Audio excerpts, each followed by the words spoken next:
Hey guys, welcome back to my channel. My name is Amanda, and today I'm bringing you guys another yappin in my room video. I love these type of videos just because it is like the most minimal amount of effort, and the only thing I have to do is sit here and talk, and that's like super easy for me. I do have a lot of ums and ahs, bear with me, okay, please. And so one of the couple of things I wanted to talk to you guys about is that I actually just graduated. And by just, I mean, it was like 2 months ago now. I graduated August 1st. And I am now officially in my post-grad life. Now you may be asking yourself, what is Amanda doing? Has she gotten her big girl job? Are we officially living the good life, living the American dream? And the answer is no, and it's gonna be no for a minute. I graduated with a communications degree, and if you've seen my face before, chances are it's been because of one of my UCF videos. I don't go to the University of Central Florida anymore. I'm an alumni now, and I switched my major around a lot in my time there. I landed on communications and I graduated with my communications degree. And to be fair, I haven't done any searching for like a future career. I have a job. I just work in retail, and I just recently got a promotion. Not that that's like where I want my life to be headed, but I literally, as soon as I graduated, my parents were like, okay, so what are you going to do now? And I was like, what do you mean I just graduated? Like, what? Give me a fucking second. So I told them not to ask me about my career for a year so that I can just mentally reset. I've been going to school since kindergarten, literally. Like, the longest I've been off of school are 3-month periods, and that's for summer. As soon as I graduated high school, I had a month to chill out, and then I went straight into college. So my life has literally just been school ever since I was pretty much born, as most people are. I never took a gap year. I don't think I should have, just because I really wanted to get my education out of the way as soon as possible. At least that was my mentality when I first got into college. And then I truly fell in love with communications and all it had to offer. The thing is, I feel as though I really didn't get a good enough grasp on what communications could do for me. I love so many of the things it taught me, but I need more time with it. I'm not saying I'm going to go into my master's anytime soon because, like I just said, I literally need a second to decompress and just be a human being without school and figure out what that looks like for me. I literally will wake up from sleep and I'll be like, oh, thank God I don't have to turn any assignments today. I actually think about that. My life will be not fun, but I'll just be so relaxed. And then I'll be like, thank God I don't have it's because I don't have any homework. It genuinely has a weight has been lifted off of my shoulders because of it. So I'm truly just trying to enjoy that, and when the rest of my career comes, it comes. I'm only 22. I'm still young, okay? And it's not like I don't have a job. You get me? I have something that pays the bills, and I'm just gonna kind of rely on that as a crutch for a while. I don't want to start thinking about big girl jobs anytime soon. I'm honestly kind of just hoping this YouTube thing goes viral or something, and I'll just become YouTube famous, and then I don't have to have a big girl job, simply because it's just, well, if I wanted to do anything with communications, which I do, but I feel it would just end up being social media curation, social media content. And so how can I really apply for those jobs if I can barely be consistent in my own social media and my own content. So it's just kind of been a period of self reflection and just being like, I need to get more serious with the things I actually care about, which are like my YouTube and pretty much just YouTube actually. And obviously like my relationships and the people I love. So I'm just trying to focus on those things for right now and just really take in this time because obviously I still have a job and I still have responsibilities, but like I don't know what life is without school. Like I don't know what it is without having to go to a lecture or having to like turn in an assignment before 11:59. So it's been really nice. It's been really fun until somebody asks me, "What are you going to do with your degree?" And then at that point it's like, so this conversation is over. It was nice talking to you. Goodbye. Yeah, just because I really don't want to like think about it for like a year. Like I'm going to end up coming to a point where I'm like, what am I doing with my life? What did I go to school for? Like I know it's going to come and that'll be a crisis in and of itself, but I'm just not ready for that right now. Like I'm just like ignorance is bliss. And I got the degree. Like, that was my whole goal for 4 years of my life. Technically more because I've been watching college videos since I was in middle school. So this has been something that's, like, been engraved in my brain. And I'm like, I need to be the first generation in my family to go to college. I need to be the first person, the first woman in my lineage to get a 4-year university. Like, coming from Cuba, I was born in Cuba. I came here when I was 5 years old, so majority of my life I've been raised here. And it hit me really hard when I was graduating because it's like I was I was a 5-year-old girl in Cuba. And it's like when you're in that like atmosphere, you don't even think that this is like a possibility. And I'm just so fortunate and so blessed to be able to get this degree and like have worked for it and have gone to school for it and to have paid nothing for it. I was fortunate enough to have Bright Futures and FAFSA cover my expenses for school. So I really like it was just focusing on that and getting my degree, and that was really all I thought about for a really long period of time. Like I said, especially being an immigrant and having a family of immigrants, that's like really all they would ask you. It's like, how's school doing? When are you graduating? Like, and so for it to finally be done, I haven't actually even seen my degree in person because I shipped it to my home in Miami, and I'm ready to frame it. Like, I really want to frame it because I feel as though since I've been going to college, like, obviously that's something to be proud of, but like my brain doesn't really like recognize it, and it's like low-key I should flex it. Like I went to school, I got a degree, you get me? Obviously there's people doing their freaking masters and their PhDs. I don't know the difference. I know there is a difference, but I don't need to know. It's okay. I'm never getting a PhD. It's all good.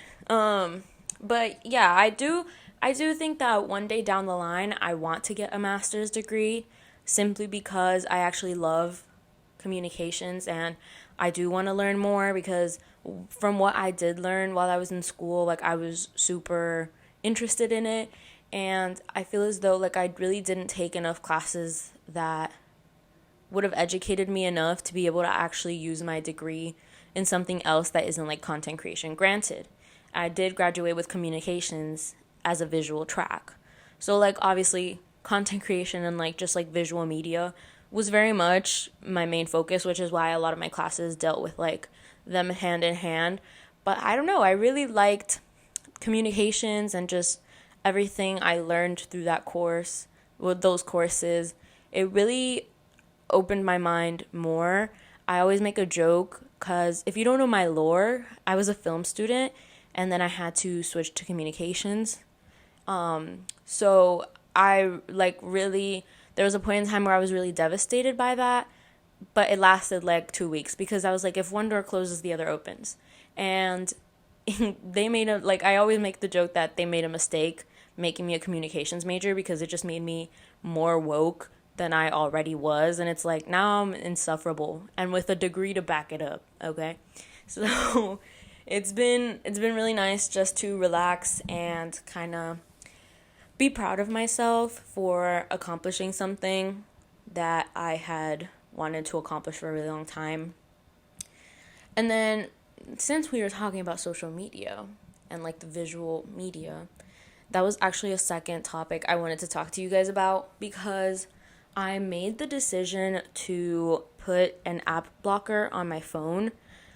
I, like many of you guys, I'm sure, would come home from work and I would just sit on my bed and I'd be like, I'm gonna go do this, I'm gonna do that. And then I would spend like 4 hours just scrolling on TikTok, mainly TikTok. I feel like that was really the app that just sucked me in. At one point in my life, I was not on TikTok that often. Like, it wasn't tempting to me. I would be on it for like 15 minutes and then I'd call it a day. And now it's just like fully consumed me. And so I made the decision that from 3:30 p.m. to 11 p.m. I would not be on social media. And then the app I use, I'll put it somewhere up here because I actually highly recommend it, but it lets you set like three check-ins or like however many check-ins you need throughout the day, and then it times you for 20 minutes. So if you do decide to use the app, you only go on it for 20 minutes. And, I feel like it really has helped me be more productive and like be more intentional with my time. I do think like I've been reading more. I'm about to finish Dune, which has been it's taken me like even longer. It's taken me like 6 months to read just because it's such a big book with like big concepts and big words. And it's like, it's so good, but it's doing so much. Like, I'm so close to finishing. I think I'm only like 80 pages away. So I might lock in either today or tomorrow and like just fully focus on that so I can finally say I finished Dune.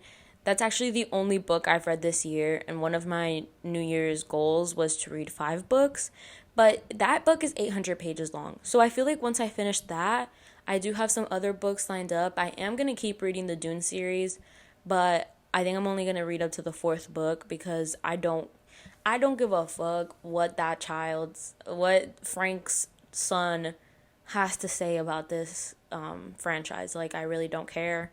I'm just gonna read up until I think the 4th is what my brother told me is like good enough to like get the whole picture of like his story. So I do have some other books lined up. There's this one called like Girl on Yeah.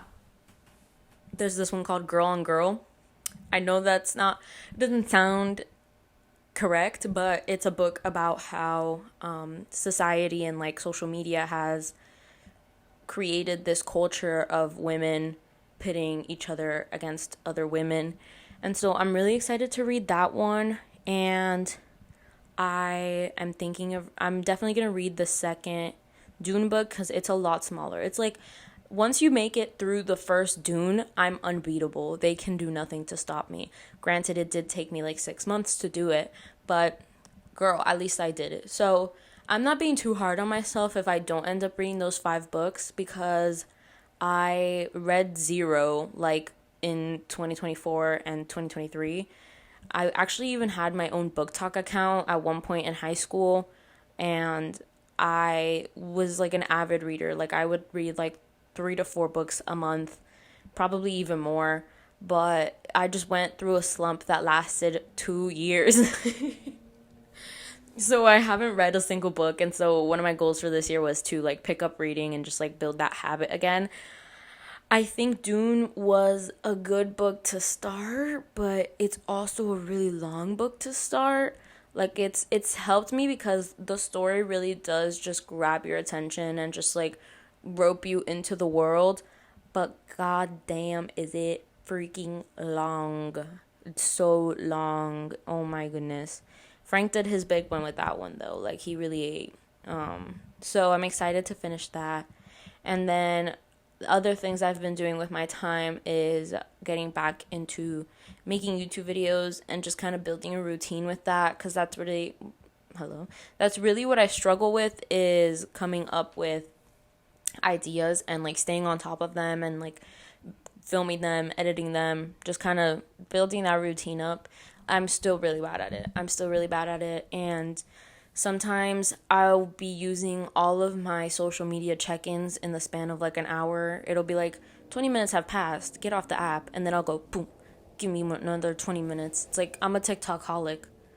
But the reason I bring up social media and like me being off of it is because I feel like I've been missing a lot of trends now.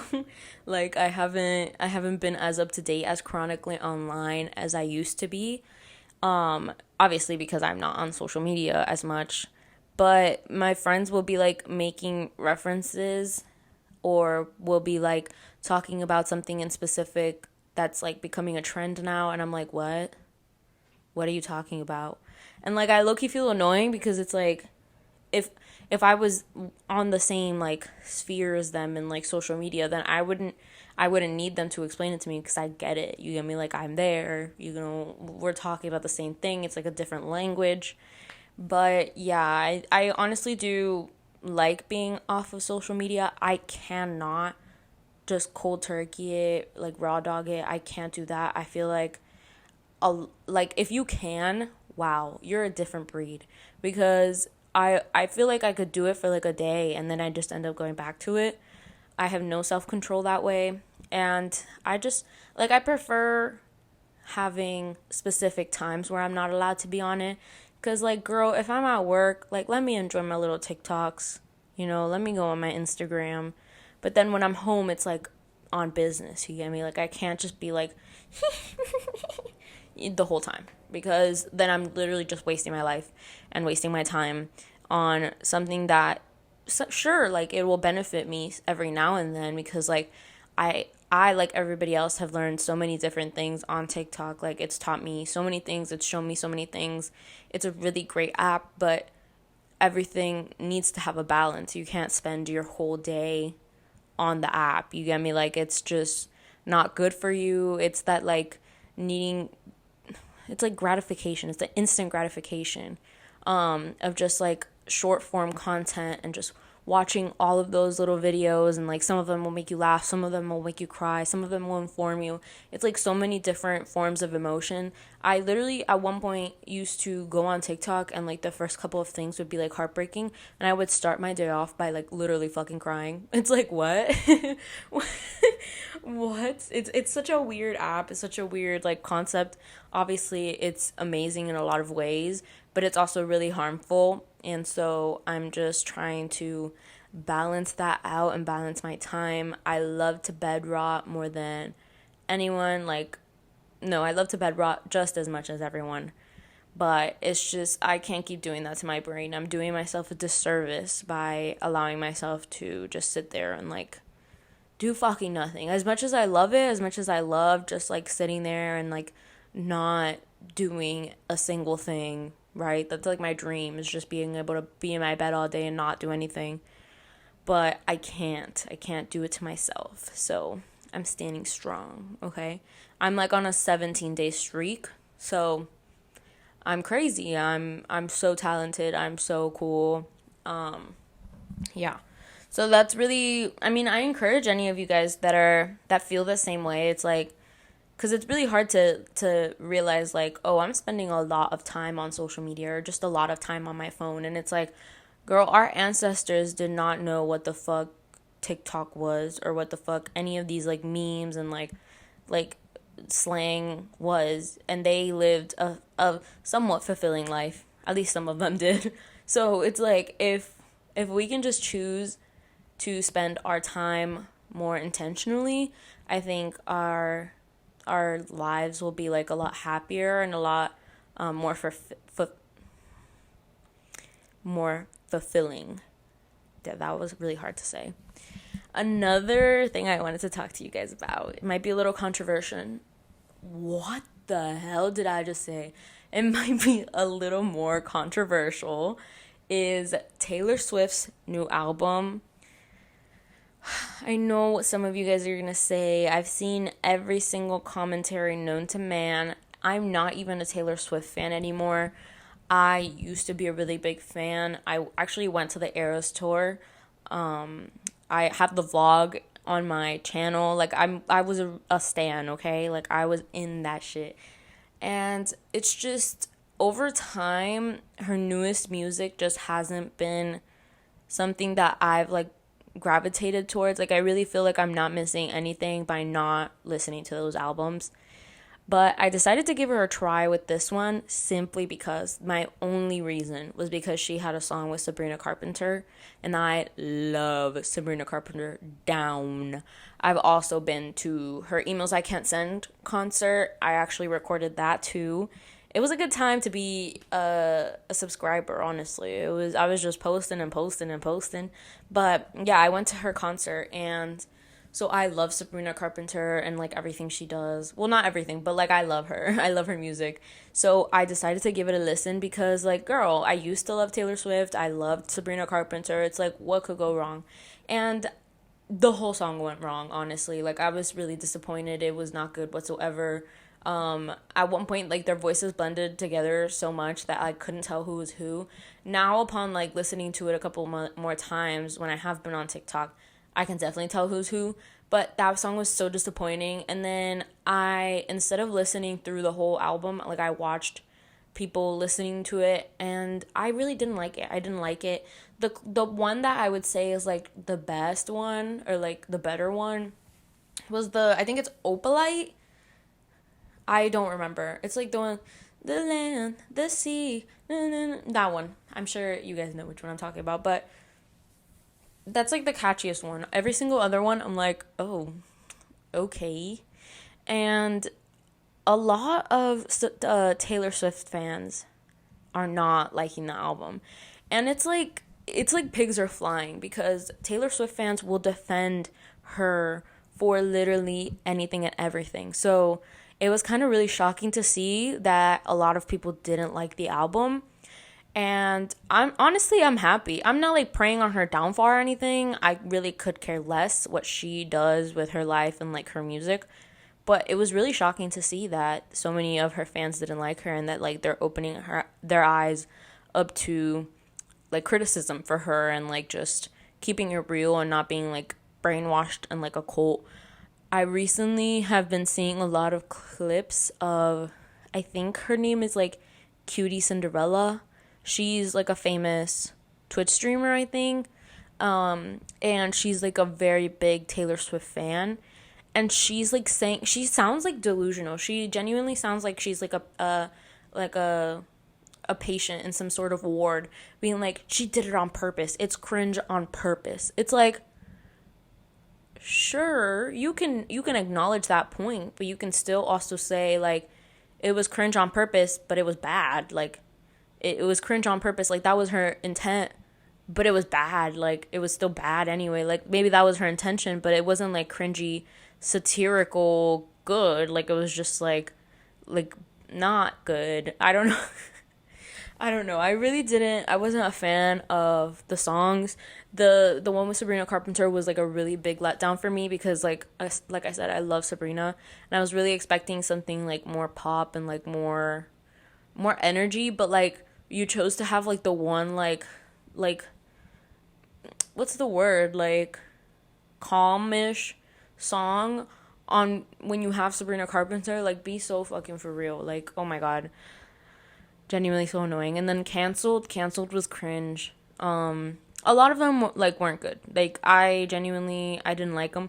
Honestly though, like a lot of people are shitting on the song Wood, and I get why, but like kind of a banger, I'm not gonna lie. Like I'm not gonna listen to it, but like when I did listen to it through those videos, like I was bumping. I was like okay with it. If you forget that the song is about Travis Kelce, it's like not that bad. Like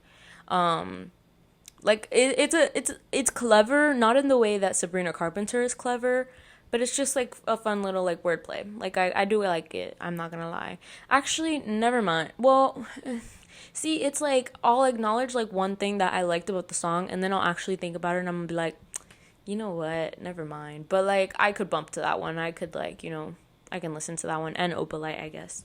If that's even the name of that one, I'm not sure.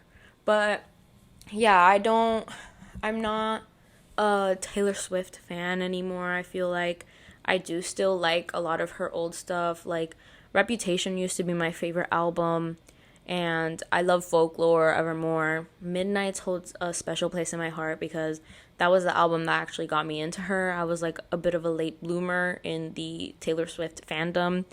But yeah, I feel like I've grown up. But now it's time for her to like grow up. She's like 30 something and she's still like making songs like this. The whole thing about Charlie XCX, that shit rubbed me the wrong way on Taylor's part, because it's like, do we just not have any critical thinking skills when we listen to that song? Like, you just knew it was about you and you decided to like ignore all of the nuance that comes with that topic, and like her vulnerability to talk about it, and the fact that she's not even dissing you. It's genuinely just like, I don't want to be around you. I don't like to be around you because of how it makes me feel and how I like view myself when I'm around you. And it's like, that is like so nuanced, you get me? Like, and it's so important for her to like share her story, and then for you to be like, heard you called me a boring Barbie when you're coked out. It's like, what? Like, girl. And like the whole, you're actually obsessed with me? Okay, queen. Like, sure, that's what we can take from that. Sure, that's definitely what you listen to that song, and everybody after listening to that song was like, you know what? Yeah, she's obsessed with Taylor Swift. Like, girl, be so for real. I don't get it. And that was like, it was giving really Mean Girl. Like, I don't get it whatsoever. I also didn't even know Sympathy is a Knife was about Taylor Swift when I first heard it. And I only recently found out that it was about her. Maybe I wasn't like listening and like looking for the Easter eggs on that song when I like listened to it. But I didn't find out it was about Taylor Swift until she actually came out with like Actually Romantic or whatever.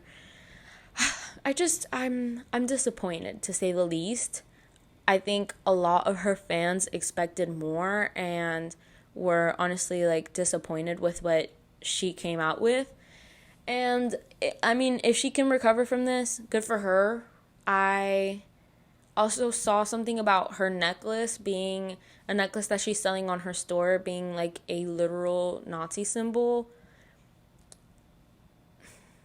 I feel like there's really nothing to be said about that. Like, that says it all in itself. A lot of people are thinking she's like right wing now because of like Travis and the people that she hangs out with.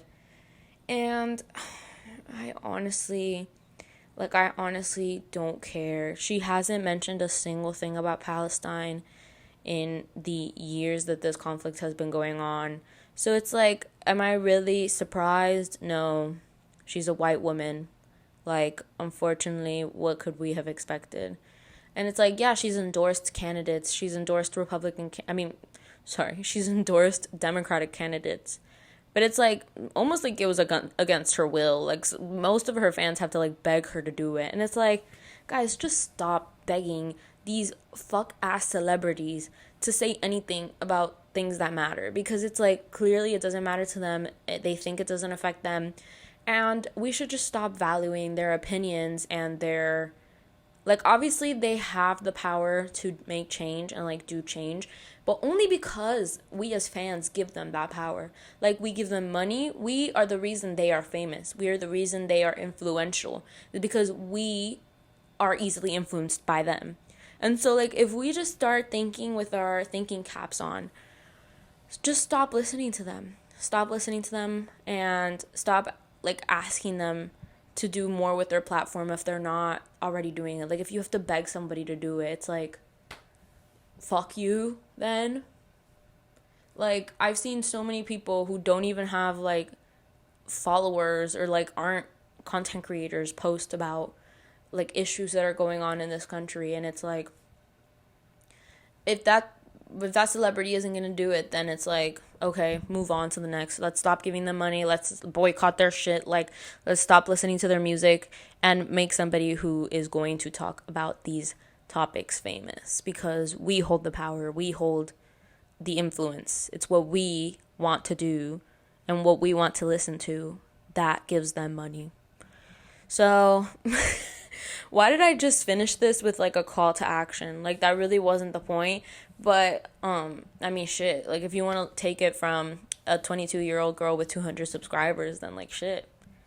Go off. Do it. Like let's stop idolizing politicians. Let's stop idolizing celebrities. Let's stop idolizing just these people who think they have power because they have money. But it's like realistically they wouldn't have money if it weren't for fans and if it weren't for people who like put time and effort into like buying their stuff and like just let's not feed into capitalism.